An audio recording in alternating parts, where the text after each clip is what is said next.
So, greetings one and all.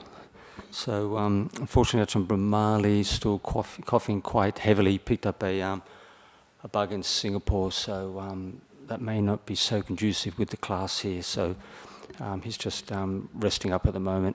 He's got a big tub of ginger, so hopefully that'll make a difference. So, with the preamble, I'm supposed to give a little preamble for about 10-15 minutes. So, with the meditation process, so why do we bother? Why do we bother meditating in the first place? For what? So there's a lot of interesting things in the world, a lot of things to get distracted with, many paths you can take. There's many teachings you can choose. So why do we choose to meditate on a daily basis? So, or maybe even on maybe once a week, or maybe just a couple of retreats a year. So, but one thing you see, which is quite common with people, is when life gets challenging, challenging, maybe a little bit difficult or a bit stressful, there's only one factor really. So, but when you easily, probably 50% of the people who choose to meditate may have some, say, challenging circumstances in life, and possibly the other 50% may be really interested in developing the mind, developing essentially deep insight, wisdom, an understanding of life and the universe.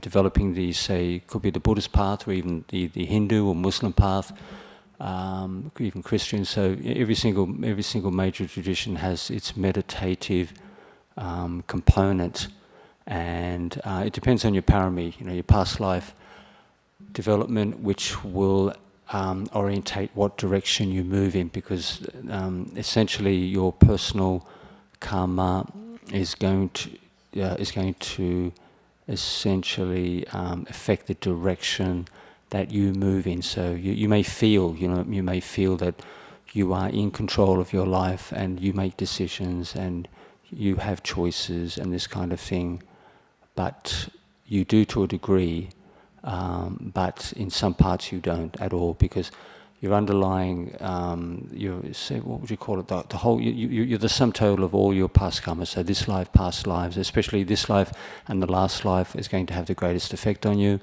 and that will influence the choices you make, decisions you make, the direction you move in life. You can make informed choices, informed decisions, but karma has a very big, big place to play in the direction that you take in life. The people you meet, the friends you have, the family you're born into, and there's very specific, accurate reasons why you are who you are and where you are, and have the parents that you currently have. So these principles are very precise. It's not like hit and miss and airy-fairy. It's very precise, like a laser beam.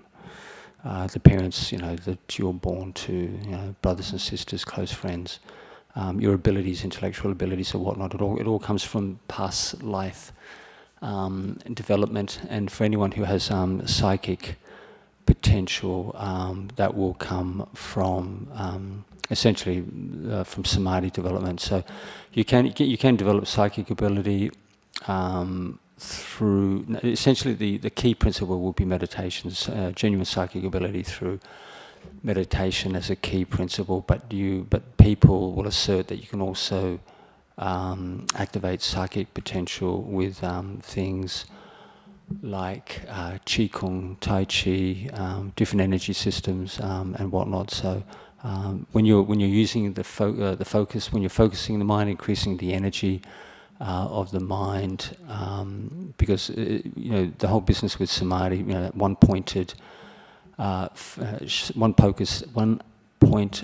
focus, sharp attention, one pointed attention, as a description of the samadhi state. And then from that, from increasing the power of the mind, the energy of the mind, then you have the ability to extend the mind into different realms.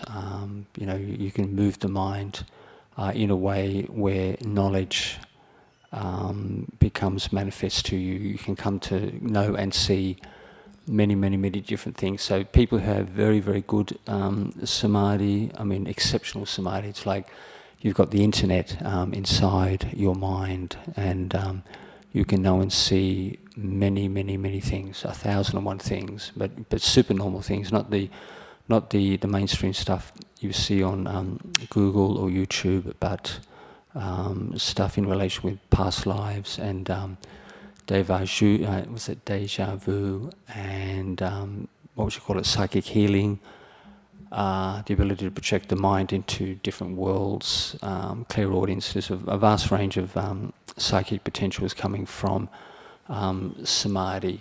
Samadhi as a basis. That focused, powerful mind. Energy. The attention is very sharp. Energy levels very high, and the hindrances, the underlying defilements of the mind, are suppressed. So you have this pure, say a temporarily pure state of mind, and you can do quite a number of things with it. But as one senior Burmese teacher said to one senior Western monk, who's currently, I think he's up in the north of Thailand now. He's no longer a monk, but that particular teacher, he warned him about the destructive, nature. So even for people who are able to develop psychic ability through the Payog system, Burmese Payog system, where you're looking at, you're putting in significant effort under, very, very, I wouldn't say absolutely strict instruction, but very clear, articulate instruction, with very, very good teachers with Payog, and the potential for psychic ability may come up with certain people, depending on the quality of their parami. But his attitude was that any psychic potential which comes up, it's more of a distraction than anything, because it's not the true path. The true path is the full purification of mind of the defilements, the realization of deep states of insight, wisdom, and whatnot, till you break through to the path completely. So any underlying psychic potential, if you're not careful, is going to be a hindrance. It's going to distract you. It could essentially lead you down the garden path, and you can waste a lot of time just playing with this stuff, playing with psychic potential, the way people sort of play with their phones for hours on end. It's not quite the same, but it's slightly similar in its nature. But as you all know, people will come to meditation for quite a number of different reasons, and you usually find that the vast majority of people, over time, it could be easily over 3, 6, 12 months, regardless of their intentions and the purpose and whatnot, will definitely get some benefit on some level. There could be many benefits, or there could be a handful of benefits on different levels, according to their own personal preference, their nature, but essentially you can't lose. So every 5 minutes you put into meditation, say polishing and brightening the mind, so to speak. It might take you 10 to 20 years, but you can't go wrong. Every single 5 minutes that you put into practice, it all has values. It's like the water barrel. Just water, slowly dripping into the water barrel, over many, many years. But the benefits are very, very significant. So you may feel that your family members will definitely notice, maybe even more quickly than you can see oneself. And when the person leaves this particular life and then moves to the next, then they're going to see the power and the the inertia and the potential of all the practice they've done, all the precepts they've kept for, every day they've made an effort with the precepts. Every day they were able to meditate or do chanting or read a sutta or two. It all has the potential to move you further down the path. Just that little bit more every single day, but you'll see the power of that when you leave this life. And the vast majority of people, anyone who's a practitioner, virtually the vast majority of them, 99% will attain to say higher, the higher worlds, the Devaloka realms. And because of the incredible lifespans, if you're very focused and you maintain your resolve, realistically you could break through from the Devaloka realms without great difficulty. And I've mentioned this multiple times, but got incredible lifespans in the Deva worlds. I think the minimum from memory a long time ago was about 9.7 million years. First Devaloka realm. So you've got the potential easily to break through to the first of the enlightenment stages, if not much further than that, and then bring this whole process of karma and rebirth to an end. Okay, let's see what we're going to do with the meditation. What we'll do is we'll do just a say like a gradual focus. Something which is you might find very, very useful, and I do this a lot. Is I do this anicca principle. So when I'm meditating, whether it's walking, sitting, or cleaning around the kuti, walking back and forth, could be going for a walk or whatever. I use this anicca principle, which you can use. You can do it once. You can do it once. Maybe every 5 minutes. You may think this is complete nonsense, but you can do this once every 5 minutes, and you do it 18 hours a day. So you recollect the mantra when you remember. So even if you forget, as soon as you remember, recollect one's mantra, and then you keep that going all your waking hours. Some people think it's complete nonsense. How can you possibly get any mindfulness, any focus, any increasing awareness, peripheral awareness from that? I can do this once every 5 minutes, and I can do it 18 hours a day.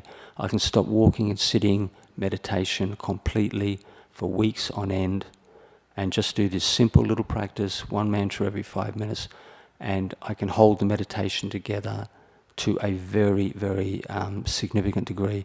Come back to the monastery, sit meditation. The first meditation is reasonable, and the second one is quite peaceful. You guys would definitely not be dissatisfied.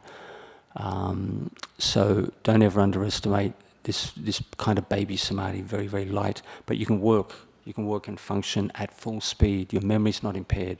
Peripheral awareness is not impaired. The mind speed and whatnot is not impaired in any way. So it's very, very useful, very incredibly light practice that you can do all your waking hours, 7 days a week. Because you guys are, many of you guys are working full time. You have families, children, responsibilities, and whatnot. So this very, very light practice, and you contemplate. So in between the mantras, so you do that. You do a mantra roughly one mantra every based on the changeability. So it could be feelings or emotions are changeable, perception, consciousness. Forces, energy, could be goals, ambition, absolutely anything is changeable. So you just choose one little mantra once every couple of minutes, 3 to 5 minutes, all your waking hours, 7 days a week, and within a couple of days you will see it working, and it will sharpen you. It will make you sharper, faster, a bit more intelligent. So there are advantages with this kind of baby samadhi, very, very light samadhi, but you can do your insight, because it sharpens you, increases your peripheral awareness, your internal awareness, that you can contemplate, you can investigate, and come to an understanding of things, both inside the mind and body, and what you see externally in the world. You can increase your wisdom insight, because that's the whole purpose of this practice. Is to everything, the whole, with the 5 precepts, 8 precepts, the monastics rules, and the development of samadhi meditation, development of insight, threefold path, which encompasses the Buddha's eightfold path. Then that wisdom insight is the pinnacle of the pyramid. That's what you're aiming for. Everything, all the foundation principles aimed at developing your wisdom and insight. And when it comes to parami, that's the one which will take you a long, long way. So everything that you do, the wisdom and insight, and especially that changeability principle, the Buddha said over and over and over again, and the forest masters say exactly the same thing repeatedly, the contemplation of anicca, dukkha, anatta. So what would you call it? So unsatisfactoriness, you can contemplate it when things come up, when it's absolutely obvious. Changeability is very, very easy to work with. I find it quite positive. I don't feel any real negativity with it, hardly at all. Emptiness, you've got to be a bit careful, because you can get a bit lightheaded. What would you call it? A little bit too spaced out. You've got to be careful with this kind of thing, because you walk, you could walk across the road in front of a car. It's just, you do that kind of stuff all the time, that emptiness principle. And you could make mistakes, and you could have accidents, this kind of thing. So, but changeability keeps you aware, sharp, changing phenomena inside the mind and body, changing phenomena around you. So you're not going to walk across the road in front of a truck. You're not going to do really, really silly, dangerous things with this kind of baby samadhi. It keeps you sharp, keeps you aware to a degree. Anyway, so what we'll do is, if everyone, they just get themselves into a comfortable posture, make sure the back is straight, head is upright and comfortable, nothing tight around the throat, wrists or the tummy. Make sure you can breathe fully into the chest section. It's always good to put your the best position always is to have the hands together. The best meditation will usually be with hands together and the ankles crossed, or the feet, or just the feet touching, because you're forming a circuit. The body's forming a circuit when it comes to chi, when it comes to samadhi. And maybe for the first, let's see now, maybe, so roughly about, maybe the first, say, we're going to do at least 3/4 of an hour. Okay, so we'll do maybe say 15 minutes on the tummy section. That'll help ground you, and then we'll go to this very sharp focus around the feelings around the mouth. It's a lot of nerve endings. It's very, very distinct. Some people can't go to the nose tip. This kind of laser beam focus is just too sharp. So they go, if you go around the mouth section, you can. It's quite a good focus, but you can feel it constantly. The sensations are quite sharp. But if you're able to, what I would recommend you do is you start with that anicca principle. So focusing on the tummy, expanding, contracting. But you add that in the beginning. You add that changeability mantra. If you want to see good results fairly quickly, now you don't want to be sitting for 30 minutes, an hour, even before you start to see any decent practice. It's good to get it rolling quite early. So that anicca principle, the changeability principle, you can choose something like, it can be anything, but things like feelings are changeable. That's tangible. Feelings are changeable. That's tangible with most people. So focusing on the tummy, and then as you breathing out, feelings, and then breathe in, then breathe out, are changeable. Breathing in, breathing out, feelings, breathing in, breathing out, are changeable. But you can do any mantra that you want, but that one's tangible. Most people can relate to that easily. And then focus on the tummy section, and we'll do that for 15 minutes, and then we'll do 30 minutes on focusing on the mouth section, which is with the same principle, was a little bit sharper. So please make a start.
So as you focus on the abdomen, the tummy section, just follow the feelings. Look at the feelings. Meditation's a feely practice. So watch the feelings as the as the abdomen rises and falls with your changeability mantra together as you choose.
you find that you're still thinking excessively, that your thought processes are essentially driven by one's emotions. So you need, in order to stop a particular, say, line of thinking, maybe you say like an attachment, an experience, could be anything with family, work, the past, when you were young, with mum and dad, and this thing keeps persisting. It's all part of your karma, keeps persisting. You need to understand everything about that experience. So, say for example, maybe you had differences with your boss, and it keeps persisting for days, weeks on end. It's in the meditation every single day you practice. The reason why it persists is because it's not like fully or mainly or almost fully understood. So what happens is it keeps circling, it keeps coming back to you, keeps knocking on the door of the mind, knocking on the door. I've come back to you. I'm here again. You haven't. What's the word? You haven't examined me. You haven't looked into this. You haven't come to an understanding of a particular experience, and it keeps returning to you. So this is the test. If you have a particular experience and it doesn't stop, it keeps coming back again and again and again, 101 times, 1,001 times, it means this experience is telling you it has not been understood. You haven't examined it thoroughly. You haven't examined it from multiple angles. It's still unresolved. It's still not complete, not completed, and there's still residue left. This is the test. This is the test of insight. So if not to underestimate people's experiences, because they can be very, very intense, very heavy, very serious.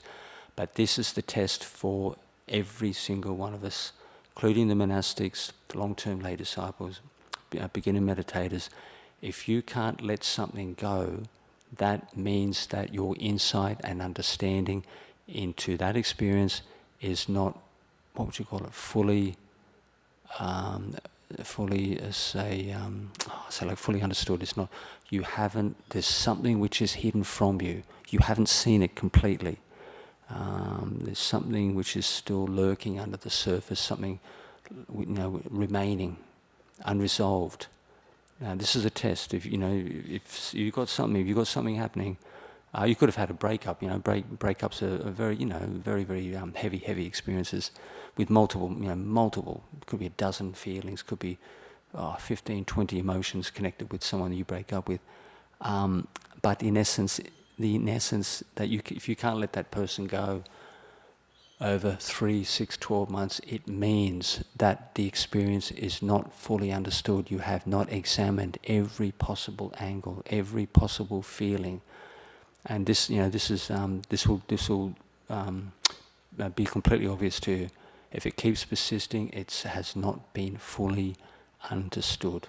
Because as soon as it's understood, you have to constantly teach yourself over and over and over again, 10,000 times, 10,001, with the development of this path. So you go back and forth. If you want to accelerate this, every 5 minutes you go back and forth between samadhi, peaceful meditation, and insight, knowledge.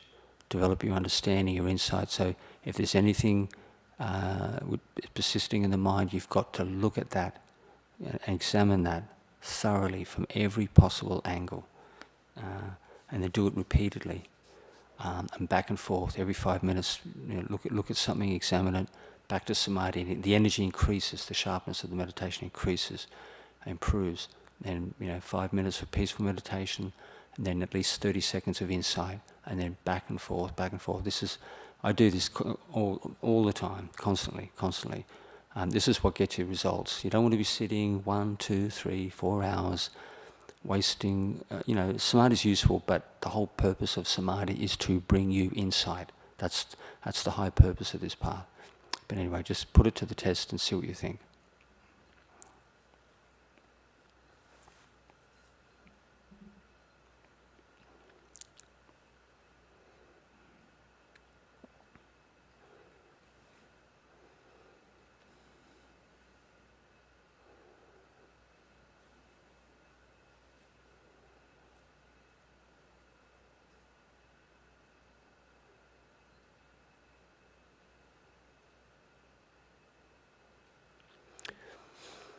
Okay, we're going to sharpen our focus now. So I want you to focus on the feelings around the mouth. So we're going to focus on the feelings around the mouth, which is very clear, quite sharp. And then keep doing that mantra, that changeability mantra, the mantra of your choice, in a very, very comfortable, spacious way, with the breathing as you choose. It has to suit you, and we'll do that for the remainder of the session.